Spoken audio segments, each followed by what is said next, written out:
কোরআন এবং হাদিসের তথা ইসলামের সকল নির্দেশনাগুলো মোট দুই প্রকার।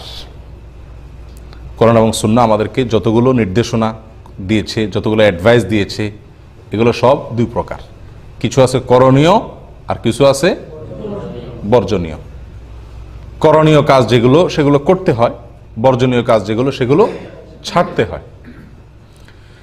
এর ভিতরে আমরা সাধারণত করণীয় কাজ যেগুলো, যেমন নামাজ পড়া, রোজা রাখা, হজ করা, জাকাত দেওয়া, ভালো কথা বলা, দান সদকা করা, এগুলো সব করার কাজ না? এই করণীয় কাজগুলো মাশাআল্লাহ আমরা কম বেশ করার চেষ্টা করি বা করি, কিন্তু যেগুলো বর্জনীয় কাজ, যেগুলো থেকে দূরে থাকা দরকার, যেগুলো নিষিদ্ধ, সে কাজগুলো থেকে বেঁচে থাকার প্রবণতা বা বেঁচে থাকার অভ্যাস আমাদের ভিতরে অনেক কম। অথচ শরীয়তে একেবারে ইসলামের মৌলিক যে বিষয়, যেমন ৫ ওয়াক্ত সালাত, সিয়াম, জাকাত, হজ, ঈমান, এই 5 মৌলিক বিষয় ছাড়া বাকি যত ফরজ আছে, যত করণীয় কাজ আছে, অনেক উলামায়ে কেরামের মতে সেগুলোর চাইতে, সেগুলো করার যে গুরুত্ব, বর্জনীয় কাজ বা নিষিদ্ধ কাজগুলো ছাড়ার গুরুত্ব তার চাইতে বেশি। যদিও আল্লামা ইবনুল কাইয়িম রাহিমাহুল্লাহর ব্যতিক্রম বলেছেন এবং অনেকেই বলেছেন। যাই হোক, সেটি মূল আলোচনার বিষয় না। মূল আলোচনার বিষয় হলো যে আমরা নফল কাজ বা অন্যান্য সুন্নত কাজ বা সওয়াবের কাজ, ইতিবাচক যেগুলো, সেগুলো করার গুরুত্ব যত দেই আমরা, সাধারণত গুনাহের কাজ, হারাম কাজ, পাপের কাজ, এগুলো থেকে বেঁচে থাকার জন্য যে পরিমাণ গুরুত্ব দেওয়া দরকার সেই পরিমাণ গুরুত্ব দেই না। অথচ আবু হুরায়রা রাদিয়াল্লাহু তাআলা আনহুকে নবী সাল্লাল্লাহু আলাইহি সাল্লাম হাত ধরে বলতেছেন। হাত ধরে মানুষ কখন কখন মানুষকে বলে? খুব বেশি গুরুত্বপূর্ণ কোনো বিষয় হলে মানুষ হাত ধরে বলে না? নবী সাল্লাল্লাহু আলাইহি সাল্লাম আবু হুরায়রা রাদিয়াল্লাহু তাআলাকে হাত ধরে বলেছেন, ইত্তাকিল মাহারিম তাকুন আবাদান নাস। ইত্তাকিল মাহারিম তাকুন আবাদান নাস। যত হারাম কাজ আছে, আল্লাহ সুবহানাহু ওয়া তাআলা যত কাজ করতে নিষেধ করেছেন, এগুলো থেকে তুমি বেঁচে থাকার চেষ্টা করো, তাহলে কি হবে? সবার মধ্যে তুমি সবচেয়ে বড় ইবাদত গুজার হতে পারবা, সবচেয়ে বড় ইবাদত গুজার, সবচেয়ে বড় আবেদ হইতে পারবা। আমরা ইবাদত বলতে কি বুঝি ভাই? নেকামল, ইবাদত, ভালো কাজ বলতে করণীয় কাজগুলোকে বুঝি, তাই না? সাধারণত নফল, ফরজ, যাই হোক, করণীয় কাজগুলোকে আমরা বুঝি ইবাদত করা। একটা লোক সমাজে যখন মাশাআল্লাহ দায় রাখছে, লম্বা জুব্বা পরছে, মসজিদে আসছে, সবার আগে আসে, দেরিতে বাইর হয়, ঘন ঘন নফল নামাজ পড়ে, লম্বা লম্বা নফল নামাজ পড়ে মাশাআল্লাহ, তারপরে আপনার দান সদকা করে, নফল রোজা রাখে, ভালো কথা বলে, এসব ভালো কাজ না? এই লোকটাকে আমরা সমাজে বলি কি? লোকটা অনেক বড় পরহেজগার মানুষ, ইবাদত গুজার মানুষ। সন্দেহ নাই সে যে কাজগুলো করছে এগুলো ভালো, কিন্তু একজন মানুষের বড় ইবাদত গুজার, বড় মুত্তাকি, বড় পরহেজগার, বড় ভালো মানুষ হওয়াটা নির্ভর করে বেশিরভাগ কিসের উপরে? খারাপ কাজ থেকে বেঁচে থাকার উপর। আর সেটা কিন্তু সাধারণত কি করা যায় না, দেখা যায় কম, দেখা যায় কিন্তু কম দেখা যায়। আবু হুরায়রা রাদিয়াল্লাহু তাআলা হাদিস আপনি লক্ষ্য করুন, নবী সাল্লাল্লাহু আলাইহি সাল্লাম কি বলছেন? তুমি হারাম কাজগুলো থেকে বেঁচে থাকো, তাহলেই তুমি সবচেয়ে বড় ইবাদত গুজার হতে পারবা। আবাদান নাস, মানুষের মধ্যে সবচেয়ে বড় আবাদ হতে পারবা তুমি যদি হারাম কাজ থেকে বেঁচে থাকো। প্রিয় ভাই বোনেরা, আজ হারামের জোয়ার চলছে।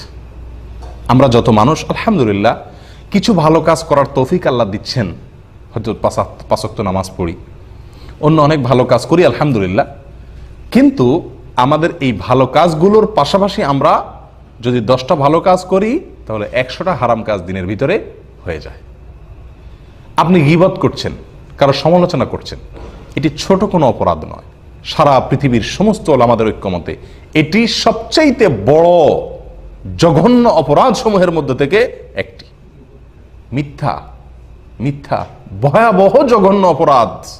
মিথ্যা বলতে বলতে মানুষের অন্তরে ভালো কাজ করার শক্তিটুকু শেষ হয়ে যায়। নবী সাল্লাল্লাহু আলাইহি ওয়াসাল্লাম বুখারীর হাদিসে বলেছেন, ওয়ায়াসবুতুল ফুজুরু ফি কলবি, মানুষের অন্তরে মিথ্যা বলতে বলতে একটা পর্যায়ে গুনাহ এর শেকড় শেকড় গেড়ে যায় অন্তরে এবং পুরো অন্তর ছেয়ে যায় মিথ্যা বলতে বলতে, বেশি বললে কি হয় তখন? পুরো অন্তরে বিল্ডিং এর যেরকম ফাউন্ডেশন তৈরি হয় গোড়া থেকে, অন্যায় কাজের ফাউন্ডেশন তৈরি হয়ে যায়। অর্থাৎ এটা সহজে আর দূর করা সম্ভব হয় না তওবা করে সরে আসা ছাড়া। এবং কি এত বেশি অন্যায় পাপ গুনাহ তার অন্তরে দানা বেঁধে যায়, শিকড় গেড়ে ফেলে, যে তার অন্তরে একটা সুইয়ের জায়গা পরিমাণ ভালো কাজ করার মতো, ভালো কাজ ঢুকার মতো স্কোপ থাকে না, কারণ সারাদিন মিথ্যা কথা বলে। প্রিয় ভাইয়েরা, তো এরকম গুনাহ আমরা নামাজ পড়ি এবং সাথে সাথে করি কি করি না? গীবত, এটা তো সারাদিনের নিত্য সঙ্গী। রুমমেটের গীবত, আরেকজনের গীবত, সহকর্মীর গীবত, আত্মীয় স্বজনের গীবত, বন্ধু বান্ধবের গীবত, মানে একে অন্যের দোষ তার পিছনে বলা, এটাই তো গীবত। এটা ছাড়া তো আমাদের দিনের কোনো কাজই হয় না। যেখানেই যাই এটা হয় গীবত করি, আর না হয় শুনি, আর না দোনোটাতে অংশগ্রহণ করি। ঠিক না ভাই? ঠিক। একজন মানুষ তার নামাজের গুরুত্ব যেরকম দেয়, দান সদকা করার গুরুত্ব যেরকম দেয়, ভালো কথা বলার গুরুত্ব যেরকম দেয়, মাশাআল্লাহ অনেক ভালো কাজ করার গুরুত্ব যেরকম দেয়, হারাম কাজ থেকে বেঁচে থাকার গুরুত্ব তার শিকি ভাগও আমরা বেশিরভাগ মানুষ দেই না। অথচ নবী সাল্লাল্লাহু আলাইহি সাল্লাম বলছেন, হারাম কাজ ছাড়লেই তুমি সবচেয়ে বড় ইবাদত গুজার হইতে পারবা। আমি কি বুঝাতে পারছি ভাই? অবলীলায় অবলীলায় সারা দিন গুনাহে লিপ্ত হয়ে যাচ্ছে। আপনি আপনার পাশের লোককে কষ্ট দিলেন, পাশের বাসাওয়ালাকে কষ্ট দিলেন, প্রতিবেশীকে কষ্ট দিলেন, পাশের সিটালাকে কষ্ট দিলেন, আপনার মোবাইলের আওয়াজে তার কষ্ট হলো, আপনার কথায় তার ডিস্টার্ব হলো, তার ঘুমের ক্ষতি হলো, তার জায়গা অপরিষ্কার হলো, তার দুর্গন্ধে দিয়ে তারে কষ্ট দিলেন। এগুলো সব হারাম কাজ, সব হারাম কাজ, ছোট অপরাধ না, কিন্তু এগুলো আমরা সারা দিন অবলীলা করছি কি করছি না?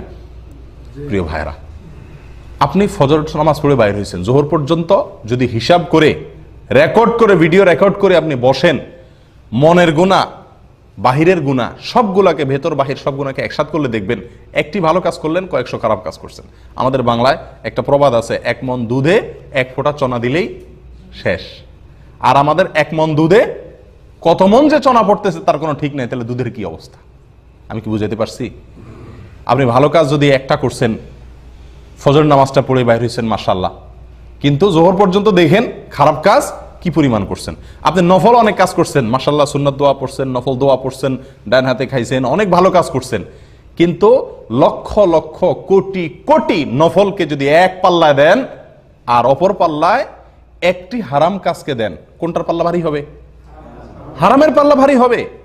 সারা জিন্দেগি আপনি নফল কাজ করছেন, সেজদা পড়েছিলেন, এটার যে মূল্য, নফল সেজদা, সারা জীবনের জন্য নফল সেজদা পড়ে থাকার যে মূল্য, তার চাইতে বেশি গুরুত্ব একটি হারাম কাজ থেকে বেঁচে থাকা। আমি কি বুঝাতে পারছি ভাই? কিন্তু আমরা অবলীলায় সারা দিন হারামে ডুবে আছি, হারামের সাথে বাস, মিথ্যা, গীবত, সমালোচনা, ফিল্ম দেখা, মানুষের হক নষ্ট করা, গালিগালাজ করা, দুর্ব্যবহার করা, অন্যকে কষ্ট দেওয়া, মনে মনে কুচিন্তা করা, চোখ দিয়ে দেখা গুনাহ করা, পড়নার দিকে দেখা, সেটা অনলাইনে অফলাইনে। যদি আমি গুনি, সারা দিন গুনাহ গুনে কি করা যাবে না? শেষ করা যাবে না। প্রিয় ভাইয়েরা, আমল মাপা হবে। আমল কি করা হবে? মাপা হবে, আমল গোনা হবে না। আমি কি বুঝাতে পারছি? গোনা এক জিনিস আর মাপা আরেক জিনিস। নফল আমলের পাহাড় স্তূপ করে ফেলছেন, কিন্তু আপনার আমল নামে গুনাহ আছে। মাপা হবে, আর মাপলে গুনাহ থেকে বাঁচার, আল্লাহর ভয়ে হারাম থেকে সরে আসার, হারামের দিকে না দেখার, হারামের ব্যাপারে মুখটা বন্ধ করার যেই সওয়াব, তার যে বিনিময়, ওয়াল্লাহি লক্ষ লক্ষ কোটি কোটি টাকা আল্লাহর রাস্তায় দান করার, নফল দান করার, নফল সদকা করার, নফল লক্ষ লক্ষ বার রোজা রাখার, নফল লক্ষ লক্ষ বার তাসবিহ তাহলিল এবং দোয়া দরুদ পড়ার যে গুরুত্ব, তার যে মর্যাদা আপনি অর্জন করবেন। একটি বার হারাম থেকে করতে পারেন, হারাম কাজটা করলেন না, আল্লাহর ভয়ে সরে আসলেন, এর যে মর্যাদা ওই লক্ষ লক্ষ কোটি কোটি দান, নফল সদকা, নফল রোজা, নফল তাসবিহ এর চাইতে বেশি উত্তম। আমি কি বুঝাতে পারছি? কিন্তু এই জিনিসটাকে আমাদের জীবন আমরা লক্ষ্য করি ভাই? গুনাহ থেকে বাঁচার বিষয় কি খুব বেশি লক্ষ্য করা হয়? লক্ষ্য করা দরকার কি দরকার না বলুন? আরেকটি হাদিস আমি আপনাদের শুনাই, সহিহ মুসলিমে আসছে, বুখারীতেও আসছে। নবী সাল্লাল্লাহু আলাইহি ওয়াসাল্লাম বলেছেন, ইযা নাহাইতুকুম আন শাইইন ফান্তাহু ওয়াইদা আমারতুকুম বিশাইইন ফাতু মিনহু মাস্তাতাতুম আও কামা ক্বাল। আমি তোমাদেরকে যখন কোনো কাজ নিষেধ করি, তাহলে সেই কাজ থেকে তোমরা বিরত থাকো। নবী সাল্লাল্লাহু আলাইহি ওয়াসাল্লামের ভাষাটা লক্ষ্য করেন, সেই কাজ থেকে তোমরা কি থাকো? বিরত থাকো। হার্ড ব্রেক, ডাইরেক্ট নিষেধ, সোজা কথা একটাই, কোনো স্কোপ নাই, ছাড় নাই, কথার ভিতরে কোনো দুর্বলতা নাই, একেবারে স্ট্রং কথা, পরিষ্কার নির্দেশনা। নিষেধ, যেসব বিষয়গুলো থেকে নিষেধ করেছি সেগুলো থেকে বিরত থাকো, এক্স, সোজা, নো এন্ট্রি। কথা বুঝে আসছে? ওয়াইদা আমারতুকুম বিশাইইন ফাতু মিনহু মাস্তাতাতুম। আর যেসব বিষয় তোমাদেরকে আমি করার নির্দেশ দিয়েছি, করার নির্দেশ যেগুলো দিছি, এটা করো, এটা করো, এটা বলো, এই আমল করো, এই করার নির্দেশ যেগুলো দিছি এগুলো ফাতু মিনহু মাস্তাতাতুম, যতটুকু সাধ্যে কুলায় ততটুকু করো। করণীয় কাজগুলো যতটুকু সাধ্যে কুলায় করো, আর বর্জনীয় এবং নিষিদ্ধ কাজগুলো থেকে বেঁচে থাকো। এখানে নবী সাল্লাল্লাহু আলাইহি ওয়াসাল্লাম বলেন নাই যদ্দূর সাধ্যে কুলায় তদ্দূর বাঁচো। আমি কি বুঝাতে পারছি? নামাজ দাঁড়ায় পড়া ফরজ, না পারলে বসে পড়েন, বসেও না পারলে শুয়ে পড়েন, শুয়েও না পারলে ইশারায় পড়েন। ইশারায়ও পড়ার মতো অবস্থা নাই, সেন্স নাই, মাফ। ও ভাই, না রোজা, রমজান মাসে রোজা রাখা ফরজ, আর রাখতে পারতেছেন না, অসুখ হয়ে গেছে, পরে রাখেন রমজানের পরে। তাও পারেন না তো কাফারা দিয়ে দিয়েন। হজ ফরজ হয়েছে, করতে হবে, পারতেছেন না, টাকা আছে, আরেকজনকে পাঠাই দেন। সমস্ত কাজগুলোতে বিকল্প আছে না নাই? ছাড় আছে, এমনি না পারলে এমনি, এমনি না পারলে এমনি, একদম কোনোভাবে পারতেছেন না তো মাফ। এ হলো করণীয় কাজগুলো। আর নিষিদ্ধ কাজগুলোর ব্যাপারে নবী সাল্লাল্লাহু আলাইহি ওয়াসাল্লাম কি বলেছেন? ফান্তাহু, খবরদার, ব্রেক, যেগুলো নিষেধ করছি সেগুলো করবা না, ফুল স্টপ, কোনো ছাড় নাই। জেনা, চুরি, ডাকাতি, মানুষ হত্যা, গীবত, শেকায়েত, এসবগুলোর ব্যাপারে কি কোনো ছাড় আছে? যে ঠিক আছে তুমি জেনা থেকে বাঁচতে পারতেছো না, তো ঠিক আছে, বাঁচতে না পারলে আর কি করবা, তো যখন পুরোপুরি বাঁচতে পারতেছো না তো অর্ধেক করিও, এই সুযোগ আছে? চুরি থেকে যেহেতু তুমি বাঁচতে পারতেছো না, তোমার অভাব স্বভাব হয়ে গেছে, তাহলে ঠিক আছে পুরোপুরি যখন বাঁচতে পারতেছো না তো যদ্দূর পারো এদ্দূর বাঁচো, এরকম কোনো কথা আছে? আমি কি বুঝাতে পারছি? নিষিদ্ধ বিষয়গুলো থেকে বাঁচতে হবে 100-100। করণীয় কাজগুলো অনেক সময় 180-90-70-30 অবস্থা ভেদে ওইটা কম বেশ করার সুযোগ আছে, সেটাও অবশ্য মন মতো না। সাধ্যে যদ্দুর কুলায়ের মানে এই না যে ফজরের নামাজ আমি শরীর ভালো লাগলো না, শরীরটা একটু মেজমেজ করলো, অলসতা লাগলো, তো শুয়ে থাকলাম, কারণ আল্লাহ বলছেন যদ্দুর সাধ্যে কুলায় উদ্দূর করো। এরকম চলবে নাকি? সাধ্যে কুলায় মানে হলো আমার ক্ষমতায় যতক্ষণ কুলায়, অক্ষম হয়ে গেছি, আমি আর পারতেছি না, ক্ষমতা নাই, তখন মাফ। কথা বুঝে আসছে ভাই? তাহলে নিষিদ্ধ কাজ থেকে বাঁচা, এটার গুরুত্ব শরীয়তে অনেক বেশি। আমরা আমাদের জীবনে নফল কাজ, নফল আমল, নফল দোয়া, দুরুদ, তাসবিহ, তাহলিল, এগুলোর গুরুত্ব যত বেশি দেই, আমি বারবার আপনাদেরকে এই কথাটা আবারও বলছি যে গুনাহ থেকে বাঁচার, হারাম থেকে বাঁচার, নিষিদ্ধ কাজ থেকে বাঁচার ব্যাপারে তার সিকিভাগ গুরুত্ব দেই না। যদি দিতাম তো সারা দিনে বহুবার কথা বলতে গিয়ে আমি নিজেই ব্রেক দিতাম, কারণ গীবত এসে যাচ্ছে। কয়টি বার সারাদিনের ভিতরে কয়বার এই তৌফিক হয়েছে যে কথা বলতে গিয়ে হঠাৎ করে থেমে গেছেন বা কাউকে থামা দিয়েছেন, ভাই গীবত হচ্ছে। এই খারাপ কাজ থেকে বাঁচার প্রবণতা খুব কম না আমাদের মধ্যে? ও ভাই, হারাম কাজগুলো এত জঘন্য, সেগুলো করলে মানুষ এত দূরে সরে যায় আল্লাহর কাছ থেকে যে কোনো ইবাদতের স্বাদ পাওয়া যায় না। বেশিরভাগ হারাম কাজের ব্যাপারে যে কথাগুলো হাদিসে আসছে তার নগদ শাস্তি, নগদ সাজার ভেতরে একটি হলো যে হারাম কাজগুলো করার কারণে, হারাম কাজে লিপ্ত হওয়ার কারণে রিজিকে বরকত নষ্ট হয়ে যায়। 2 হাতে টাকা কামাইতেছি কিন্তু অভাব কমে না, রিজিকের বরকত শেষ হয়ে যায় গুনাহ করলে। হারাম কাজ করলে এর চাইতে বড় যে অসুবিধাটা হয়, এর চেয়ে বড় যে ক্ষতিটা হয়, সেটা হলো ইবাদতের স্বাদ নষ্ট হয়ে যায়। ভাই আল্লাহি, ইবাদতের স্বাদ বড় আজীব এক জিনিস। ইবাদতের স্বাদ বুঝতে পারছি? দান করে আনন্দিত হওয়া, ইবাদত করে ভালো লাগা, সেজদা গেলে আর উঠতে মনে না চাওয়া, রুকুতে গেলে আর উঠতে মনে না চাওয়া, এটা হলো ইবাদতের স্বাদ। এটা হলো কি? আমি কি বুঝাতে পারছি? ইবাদতের স্বাদ। এটা পাওয়া যায় না, এটা নষ্ট হয়ে যায়, রুচি নষ্ট হয়ে যায়। কখন? আপনার জন্ডিসের রোগী যেরকম, জন্ডিস হলে মিষ্টি জিনিসও কি লাগে? তিতা লাগে, রুচি নষ্ট হয়ে যায়। ঠিক একইভাবে একজন মানুষ যখন গুনাহ করতে থাকে অবলীলায়, গুনাহ থেকে বেঁচে আসার, ব্রেক দেওয়ার, অন্যায় কাজ আল্লাহর ভয়ে ছাড়ার অভ্যাস থাকে না, ওই লোকটার ভিতরে কি হয়? এবাদতের যে স্বাদ, এটা নষ্ট হয়ে যায়। তখন এবাদত করে কোন রকম, নামাজ পড়ে, কিন্তু সেটা কি, যে স্বাদ তার আস্বাদন করার কথা, সেই স্বাদটা সে পায় না, যার কারণে ওইটা বোঝা লাগে, তার কাছে মজা লাগে না। এবাদত বোঝা লাগা এক জিনিস, মজা লাগা আরেক জিনিস। মজায় যদি এবাদত করেন আপনি, তাহলে সেই এবাদতে আপনি স্বাদ পাবেন, করেই ভালো লাগবে। আর বোঝার কারণে যদি এবাদত করেন, তাহলে এটা করতে পারলে বাঁচি, এটা ঝামেলা। ঠিক না ঠিক? প্রিয় ভাইরা, তাহলে হারাম থেকে বাঁচলে এবাদতের স্বাদ পাওয়া যাবে, রিজিকে বরকত হবে, আল্লাহর নৈকট্য অর্জন করা যাবে, আল্লাহর নৈকট্য অর্জন করা যাবে।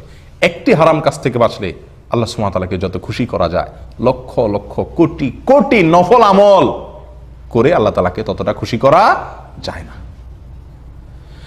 ভাই, হারাম কাজগুলো, নিষিদ্ধ কাজগুলো থেকে বাঁচার গুরুত্ব কত বেশি আপনি লক্ষ্য করুন। আমাদের ইসলামের যে কালিমা তাওহীদ, কালিমাতুত তাওহীদ, এই কালিমাতুত তাওহীদের প্রথম বাক্য কি? লা। লা দিয়ে শুরু, না আগে। লা ইলাহা, কোনো মাবুদ নাই, কোনো মাবুদ, কাউকে ইবাদত করা যাবে না, কোনো সত্য মাবুদ নাই, কারোর ইবাদত করা যাবে না। আগে নিষেধ ইল্লাল্লাহ, এরপরে হলো করণীয়, অর্থাৎ আল্লাহর ইবাদত করা। তাহলে না বাচকের গুরুত্ব কত বেশি, এটি একটি। কোরআনে কারিমে যদি আপনি দেখেন, বিভিন্ন হারামের ব্যাপারে আল্লাহ তাআলা বলেছেন লা তাকরাবু। লা তাকরাবু মানে কি? হারামের কাছেও যেও, হারামের, তোমরা হারামের কাছেও যেও না, কাছেও। আচ্ছা, কোনো ভালো কাজের ব্যাপারে কি এরকম কোন কথা শুনছেন আপনারা, যে কোরআন হাদিসে বলা হয়েছে যে ভালো কাজের কাছাকাছি যাইও? হ্যাঁ, এরকম কোনো কথা আছে? হারাম কাজের ব্যাপারে বলা হচ্ছে হারাম কাজের ধারে কাছেও যেও না। করা তো নিষেধ, কাছাকাছিও যাওয়া নিষেধ। কেন? কারণ কাছাকাছি গেলেই হয়তো কি হয়ে যেতে পারে, ওই কাজটা ঘটে যেতে পারে। তাহলে এখান থেকে হারাম থেকে বাঁচার গুরুত্ব বোঝা যায় কি যায় না ভাই? তাহলে আজ থেকে আমরা নিয়ত করতে পারি কিনা যে প্রতিদিন আমি লিস্টই করে নেব, লিখিত তালিকা করে নেব যে আমার কোন কোন হারাম কাজগুলো বেশি হয়। যেমন আমি মিথ্যা বলি, আমার গীবত হয়, আমি মানুষকে গালিগালাজ করি, আমি রাগারাই করি, আমি ঝগড়াঝাটি করি, অন্যকে কষ্ট দেই, রুমমেটকে কষ্ট দেই, পাশের লোককে কষ্ট দেই, প্রতিবেশীকে কষ্ট দেই, স্ত্রীকে কষ্ট দেই, বাবা মাকে কষ্ট দেই। সোজা কথা, ইনকামের ভিতরে আমার 2 নম্বরই আছে, হালাল ইনকাম করি না, মানুষের হক মারি, 1 রিয়াল হোক, 8 আনা হোক, 2 রিয়াল হোক, 2 টাকা 10 টাকা হোক, এভাবে আমি যত অপরাধ করি এগুলো তালিকা করতে হবে। এবং প্রতিটা হারাম কাজের সময় ফুল ব্রেক দিতে হবে, হার্ড ব্রেক চেষ্টা করতে হবে। হারাম কাজের থেকে বাঁচার একটা নগদ মজা আছে, সেটা কি জানেন? আপনি কোনো হারাম কাজ যদি আল্লাহর ভয় ছাড়েন, সঙ্গে সঙ্গে একটা ইমানি মধুরতা আপনি অন্তর অনুভব করবেন, মজা লাগবে। ওয়াল্লাহি, একটি মেয়ের দিকে আপনি দেখলেন ফেসবুকে, নেটে, অনলাইনে, অফলাইনে, দেখে যে মজাটা পাবেন, একটা মজা তো পাবেন। যদি আপনি আল্লাহর ভয়ে দেখার সুযোগ আছে কিন্তু দেখলেন না, আল্লাহর ভয়ে আপনি দেখলেন না, সঙ্গে সঙ্গে আপনার মনের ভিতরে এক ধরনের স্বাদ অনুভব করবেন।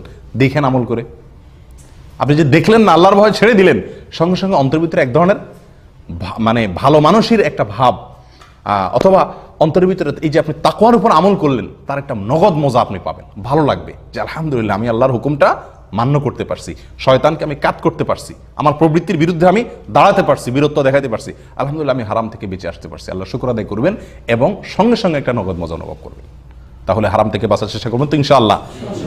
মূল মেসেজ হলো এটাই যে নফল ইবাদত, করণীয় কাজ, এগুলো করার চাইতে হারাম কাজ থেকে বাঁচার গুরুত্ব শরীয়তে অনেক বেশি। আল্লাহ তাআলা আমাদের সকলকে আমলের তৌফিক দান করেন। জাযাকুমুল্লাহ ওয়া আখিরু দাওয়ানা আলহামদুলিল্লাহি রাব্বিল আলামিন।